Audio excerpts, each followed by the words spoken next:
Hola, ¿cómo están? Muy buenas tardes. Hoy sí tocó tarde. Dios les bendiga. El día de hoy quedamos con algo pendiente y es justamente la segunda parte del tip cristiano para la vida que les dejo la presentación.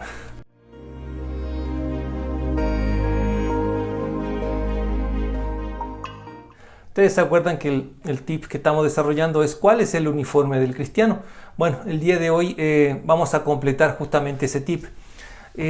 Acordémonos que la vez anterior que fue lo que vimos, bueno, vimos justamente el versículo de Efesios, ¿sí? Y adicionalmente también vimos en ese momento también ciertas observaciones o advertencias como manual de instrucciones, por así decirlo, de la armadura de Dios, que vimos 5 que son muy importantes como preámbulo de lo que vamos a hacer hoy. Bueno, ahora nos vamos a ir justamente a los componentes de la armadura de Dios que está en el libro de Efesios, ¿sí? Y para lo cual vamos a empezar primero con el cinturón de la verdad. Eso justamente está en Efesios 6:14. Ahora, el cinturón o cinto era un cinturón hecho de cuero que servía justamente para afirmar lo que es la malla metálica o bien la armadura para ajustarla a la cintura, y a su vez también tenía como importancia de que tenía la vaina justamente de la espada, donde iba justamente la espada, por ende, no, sí era importante, o sea, no era cualquier cosa.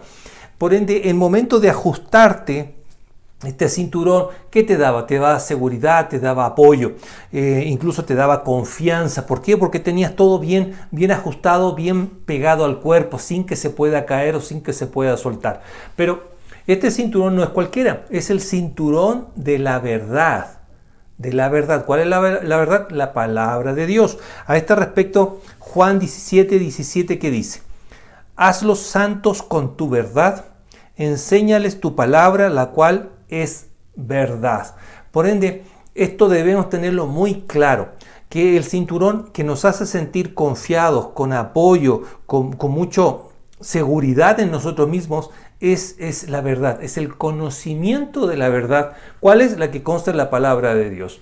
Sí, y a este respecto, el enemigo siempre la va a estar atacando, y acordémonos solamente en Génesis 3, en la cual el enemigo convertido en serpiente habla con Eva, y en Génesis 3:1 dice: la serpiente era el más astuto de todos los animales salvajes que el Señor Dios había hecho. Cierto día le preguntó a la mujer: ¿de veras Dios les dijo que no deben comer del fruto de ninguno de los árboles del huerto? Ok, la palabra de Dios es verdad, pero siempre el enemigo va a tratar de hacer que dudemos de esta verdad establecida por Dios. Por ende, para eso es el cinturón, para apretarnos firmes en conceptos de la verdad que constan en la palabra. ¿Ok? A su vez, en Juan 14:6 dice: Jesús le contestó: yo soy el camino, la verdad y la vida. Nadie puede ir al Padre si no es por medio de mí. Por ende, ¿qué está diciendo aquí? Que la palabra es verdad, que Jesús es el camino, es la verdad y es la vida. Y en esto tenemos que sujetarnos en plena o antes de una batalla espiritual. Tener la certeza absoluta de que Jesús es el camino y que la verdad está en el Evangelio, que es la palabra de Dios. ¿Estamos claros? Ok. Vamos al segundo elemento de esta armadura, que es la coraza de la justicia de Dios. Esto está en Efesios 6:14, según la Reina Valera del 60. Dice: estad pues firmes, ceñidos vuestros lomos con la verdad y vestidos con la coraza de justicia. Ahora, ¿qué era la coraza? La coraza era una estructura de metal que cubría toda la parte superior del cuerpo, por ende protegían los órganos vitales en caso de alguna flecha o algún ataque del enemigo. Y esta coraza era dura, era de metal, pero no era cualquier coraza hecha de metal. Tenía una característica diferente, que era de la justicia de Dios, la coraza de la justicia de Dios. Ahora, la palabra justicia se repite en la Biblia más o menos unas 400 veces, y según un diccionario común y corriente, define justicia como el principio moral que lleva a dar a cada uno lo que le corresponde o pertenece. Por ende, nosotros, ¿qué nos corresponde o qué nos pertenece en esta vida humana a través del pecado original? Solo muerte. Solo muerte, porque no tenemos derecho a absolutamente nada más. Y es gracias a que Jesucristo vino, murió en la cruz por nuestros pecados, nuestra condenación ya está salvada. O sea, no tenemos condenación en Cristo Jesús. Pero claro, obviamente tenemos que sujetarnos con Él, creer en Él y establecer justamente una relación con Él. Porque el enemigo, ¿qué va a hacer? El enemigo siempre nos va a querer acusar de nuestro pasado, siempre nos va a querer condenar de nuestro pasado, pero para Él no es importante la muerte de Jesucristo. Él solamente nos va a decir y nos va a apuntar con el dedo: tú eres un pecador, tú eres culpable de esto y esto otro. Pero a través de esta justicia divina, a través de la misericordia de Dios, nosotros tenemos salvación en Cristo Jesús. Por ende, la coraza de la justicia. ¿Y por qué la coraza es dura, resistente? Porque es un concepto que debemos tenerlo bien arraigado en nosotros. ¿Por qué? Porque debemos estar seguros de que tenemos salvación en Cristo Jesús y que nuestros pecados han sido lavados, han sido saneados, han sido limpiados, han sido arrojados al fondo del océano por la muerte de Jesucristo en la cruz, que resucitó el tercer día. Eso debemos tenerlo muy claro para que estos dardos del enemigo, estas acusaciones, no hagan efecto, porque abogado tenemos, que es Cristo Jesús. A su vez, un concepto de justicia, desde el punto de vista bíblico, dice: la salvación llevada a cabo por el Señor y su misericordia. Por ende, esta salvación no es por obras, no es por justicia humana, sino que es solamente por la misericordia de Dios. A este respecto, en Filipenses 3:9 dice: y llegar a ser uno con Él, ya no me apoyo en mi propia justicia por medio de obedecer la ley, más bien llego a ser justo por medio de la fe en Cristo, pues la forma en que Dios nos hace justos delante de Él se basa en la fe. A su vez, en Romanos 5:19 dice: por uno solo que desobedeció a Dios, muchos pasaron a ser pecadores, pero por uno solo que obedeció a Dios, muchos serán declarados justos. A su vez también, en Romanos 3:10 dice, como dicen las Escrituras, no hay ni un solo justo, ni siquiera uno. Y en Romanos 3:20 dice, pues nadie llegará jamás a ser justo ante Dios por hacer lo que la ley manda. La ley sencillamente nos muestra lo pecadores que somos. Y eso siempre el enemigo nos va a apuntar con el dedo y nos va a acusar por nuestro pasado. Tercero, pónganse como calzado la paz que proviene de la buena noticia. Según la traducción del lenguaje actual, en Efesios 6:15 dice, compartan la buena noticia de la paz, estén siempre listos a anunciarla.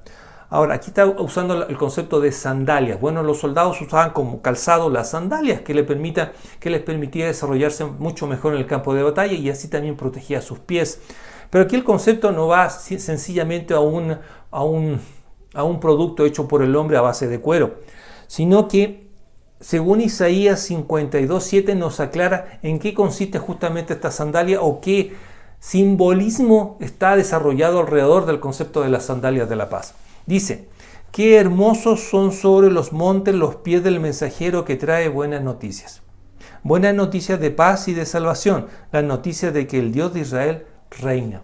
Ok, entonces estas sandalias simbólicamente se refiere bueno, uno usa zapatos ¿para qué? Para caminar, para desarrollarse en algún sector, para caminar.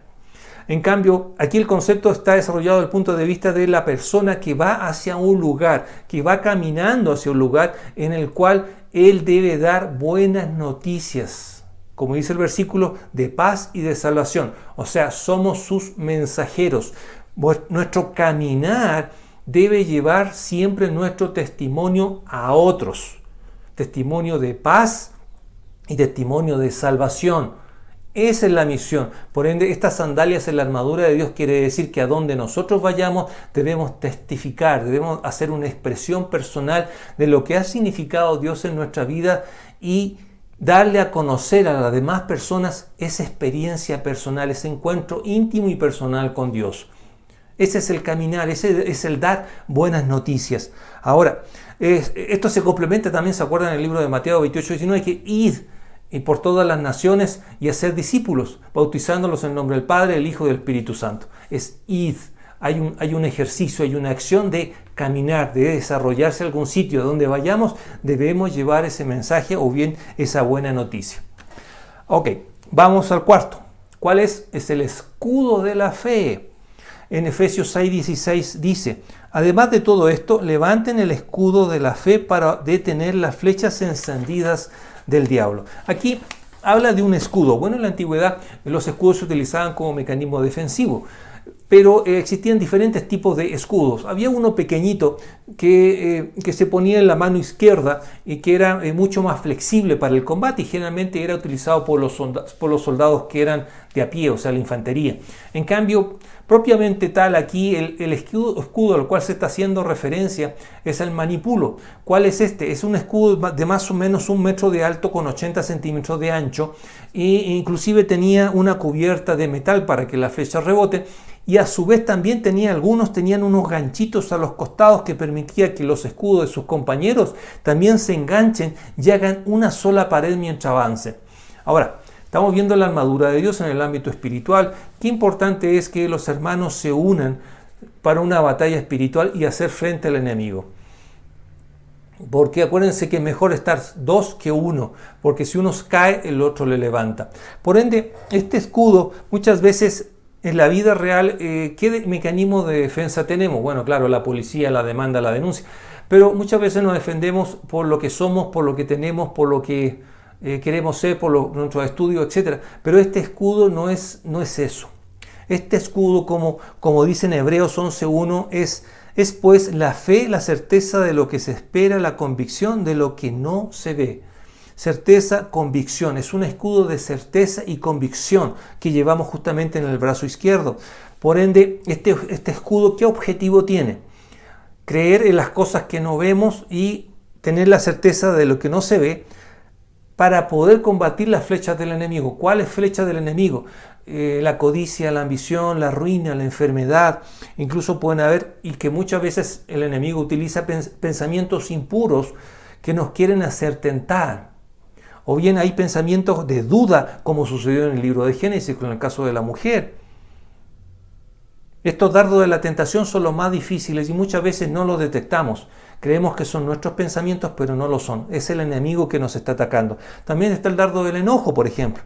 O bien está el dardo del desaliento, que muchas veces también nos toca, y a mí también. ¿Sí? Que vemos que las cosas no resultan, que las oraciones que nosotros le damos, elevamos al Señor, no tienen contestación, no tienen respuesta. Por ende, ¿qué hacemos? Bajamos los brazos, dejamos de avanzar, dejamos de crecer y nos abatimos.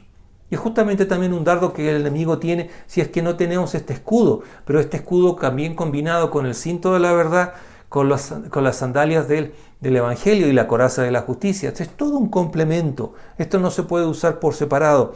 Pero uno de los dardos que también utilizó el enemigo, que lo podemos ver en la Biblia, era del temor o del miedo. ¿Se acuerdan en el caso del profeta Elías que eliminó a 400 sacerdotes de Baal y en el momento en que Jezabel se entera, llega y le manda a matar? Y Elías entró en pánico, en miedo y se escondió.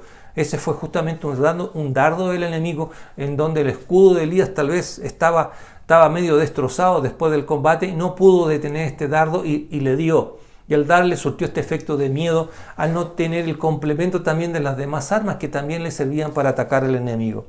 Ahora, si él no estuvo exento de ese problema, pero nosotros. Por eso la importancia de saber en qué consiste cada uno de los elementos que componen la armadura de Dios.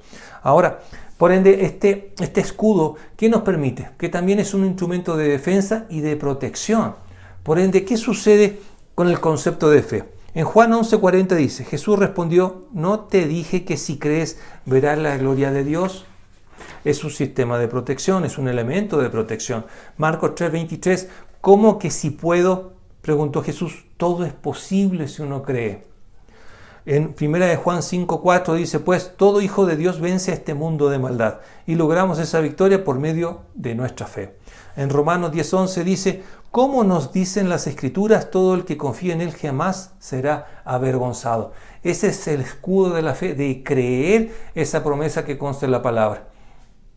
Y poder combatir los dardos del enemigo, no estamos exentos. No estamos exentos, no sabemos por dónde nos puedan atacar, pero tenemos que tener presente que este escudo nos permite defendernos de esas flechas que van a rebotar sobre este escudo, porque ¿qué vamos a decir? Eso no es cierto. O bien podemos analizar, sí, no tengo ganas de hacer nada, tengo mucho desaliento y... esto no, un momentito, esto no es mío. Ahí está el escudo y nos sobreponemos. Pero aquí viene la pregunta del millón. ¿Qué dardo le están atacando a usted en este momento? ¿Qué sentimientos o emociones están en conflicto en este momento? ¿Hay algún dardo del enemigo que está tocando carne, por así decirlo, está produciendo sus efectos? ¿Su escudo dónde está? ¿Está guardado en el closet? ¿Está guardado en la bodega? ¿En el garage? ¿O bien lo tiene presto para el combate? Le dejo la inquietud. Ahora, ¿dónde está mi fe? Según Salmos 27.1, que es una promesa muy importante que debemos tomar en cuenta, dice: el Señor es mi luz y mi salvación, entonces, ¿por qué habría de temer? El Señor es mi fortaleza y me protege del peligro, entonces, ¿por qué habría de temblar? En Salmos 46.1 dice: Dios es nuestro refugio y nuestra fuerza. Siempre está dispuesto a ayudar en tiempo de dificultad. Y por último, el Salmo 55.22: entrégale tus cargas al Señor y Él cuidará de ti. No permitirá que los justos tropiecen y caigan. Son promesas dadas por Dios. ¿Nos vamos a tomar de esas promesas o vamos a dejar que esas flechas surtan efecto? Quinto, ¿cuál es el quinto equipo que tenemos en la armadura? Es la salvación como casco, el yelmo de la salvación. Según Juan 3.16 dice: pues Dios amó tanto al mundo que dio su único Hijo, para que todo el que crea en Él no se pierda, sino que tenga vida eterna. Qué importante es esto, porque el casco, es un instrumento de metal que cubría la parte superior de la cabeza. Pesaba más o menos 2 kilos, y acuérdense el casco que le trataron de poner a David cuando enfrentó a Goliat, que el cual rehusó, junto con la demás parte de la armadura de Saúl. Este casco se pone, como le dije, en la parte superior de la cabeza. ¿Qué tenemos en la parte superior de la cabeza? El cerebro, nuestra mente, nuestras emociones, nuestros sentimientos. Por ende, el enemigo siempre va a tratar de atacar nuestros pensamientos, ¿sí? Y por ahí va a entrar la tentación, que puede terminar en pecado. Cuidado. Por eso tenemos el casco bien puesto en la cabeza, pero no es un casco de metal o de aluminio o de cualquier otro elemento. No, es el casco, es el yelmo de la salvación. Salvación, ¿qué es salvación? Que Jesucristo pagó por nuestros pecados y gracias a Él tenemos vida eterna del momento que le recibimos de corazón en nuestras vidas, que obviamente son prestadas porque le pertenecen al Señor por la sangre derramada de Jesucristo en la cruz.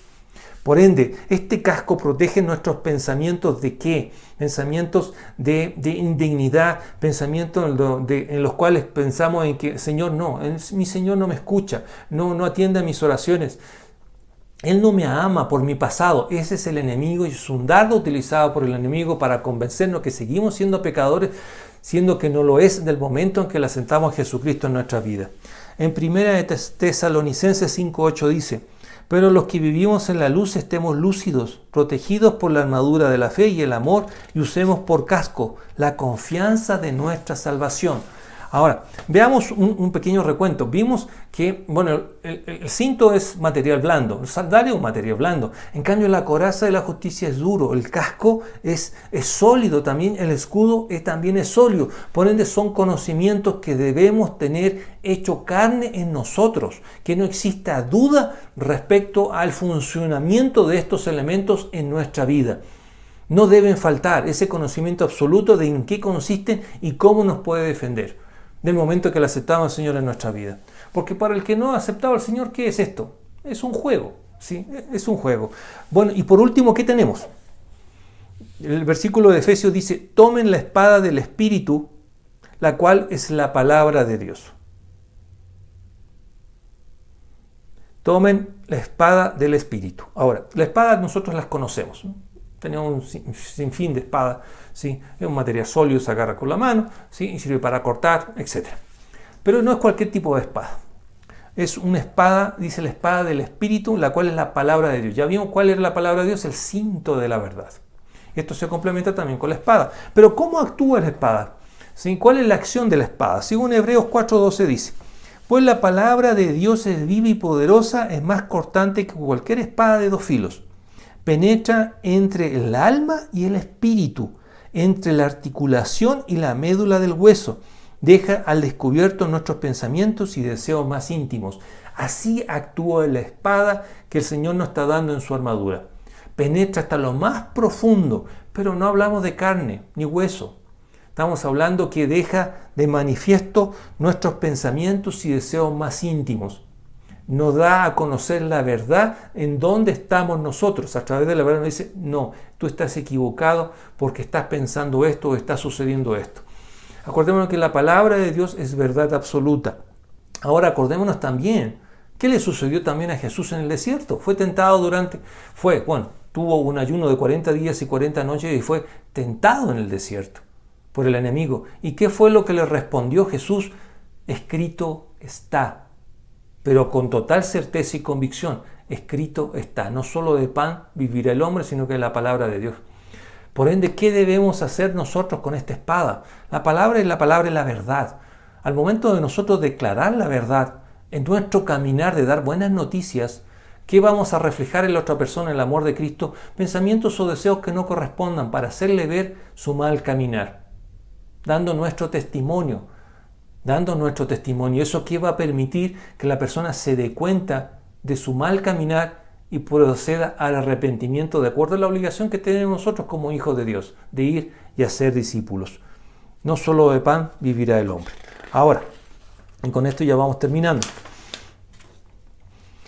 A esta armadura, sí, hay complementos de la armadura, y esto me suena igual como en la época medieval, en donde el caballero tenía a un aprendiz o un asistente que llevaba todo el armamento, ¿no? Aquí hay un complemento. Y este complemento para la armadura de Dios en Efesios 6:18 dice: oren en el Espíritu en todo momento y en toda ocasión, manténganse alerta y sean persistentes en sus oraciones por todos los creyentes en todas partes. O sea, perfecto, hay advertencias que ya vimos al momento de usar la armadura, perfecto, la tenemos claro. Ya vimos que tenemos el yelmo de la salvación, la coraza de la justicia, el cinto de la verdad, las sandalias de la paz, el escudo de la fe y la espada del Espíritu, que es la palabra de Dios. Estamos totalmente armados. Y adicionalmente hay dos elementos. Primero, la oración en todo momento, en toda ocasión y persistente para todos los creyentes. Por ende, la batalla es constante. Tenemos que orar antes, durante y después de la batalla. No debe faltar jamás la oración. ¿Por qué? Porque recibimos instrucciones. Nos da paz. Sentimos la presencia del Señor, si lo podemos decir de esa forma. Estamos en contacto con Dios. Y a su vez, según el diccionario, con atención y vigilando. En plena guerra, ¿qué hacen los soldados cuando quieren descansar? Ponen un vigía o varios vigías que vigilen el perímetro y que vean que ningún enemigo quiere entrar. Nosotros también debemos estar vigilantes, porque el enemigo puede entrar a nuestro lugar íntimo, que son nuestros pensamientos, o bien puede lanzar sus flechas desde afuera. Y si nosotros estamos con la guardia baja, nos pueden causar mucho daño. En 1 Pedro 5:8 dice: estén alerta. Cuídense de su gran enemigo, el diablo, porque anda al acecho como un león rugiente buscando a quien devorar. Él no descansa. Y si Él no descansa, ¿por qué nosotros debemos de descansar? Mantengamos siempre la guardia en alto. Siempre con la conciencia y la convicción de la armadura de Dios que nos protege en una constante oración. Tal vez no veamos qué está sucediendo aquí afuera con nuestros ojos físicos, pero en el ámbito espiritual tal vez no tenemos idea de lo que pueda estar sucediendo en este momento en el ámbito espiritual. Pero el momento en que nosotros oremos, sabemos qué está pasando en el ámbito espiritual. Es Dios, somos nosotros que nos comunicamos. Hay un lazo de comunicación y le sentimos. Él está con nosotros y Él lo prometió. Y así es. Por ende, no nos descuidemos, que no seamos sorprendidos. Que esa sorpresa no sea consecuencia de nuestra debilidad. No, que yo me veo bien. Por eso me mandan mensajes o por eso llegan y quieren conversar conmigo. No, un momentito. No. El enemigo utiliza a su gente. No nos engañe, que no nos engañe. La palabra es clara. Cuidémonos en todo momento. Y con esto ya termino y le quiero dejar como conclusiones 2 versículos. 2 Corintios 10, 3-5, que dice: somos humanos, pero no luchamos como lo hacen los humanos. Usamos las armas poderosas de Dios, no las del mundo, para derribar la fortaleza del razonamiento humano y para destruir argumentos falsos. Destruimos todo obstáculo de arrogancia que impide que la gente conozca a Dios. Capturamos los pensamientos rebeldes y enseñamos a las personas a obedecer a Cristo. Y por último, Santiago 4:7, así que humíllense delante de Dios, resistan al diablo y él huirá de ustedes. Acordémonos que en un tip anterior vimos en qué consiste el resistir. No es en el de tolerar, todo lo contrario, es el de combatirle. ¿A través de qué? A través de la palabra que ya debe estar hecha carne en nosotros. Bueno, y con esto terminamos justamente este tip. Ojalá que les haya gustado. Coméntenlo o pongan un like, no sé. Dígame si les gustó o no, si alguien recibió al Señor a través de esto, coméntenmelo, no sean tímidos, ¿sí? Y bueno, y nos vemos hasta la próxima. Dios les bendiga. Chao.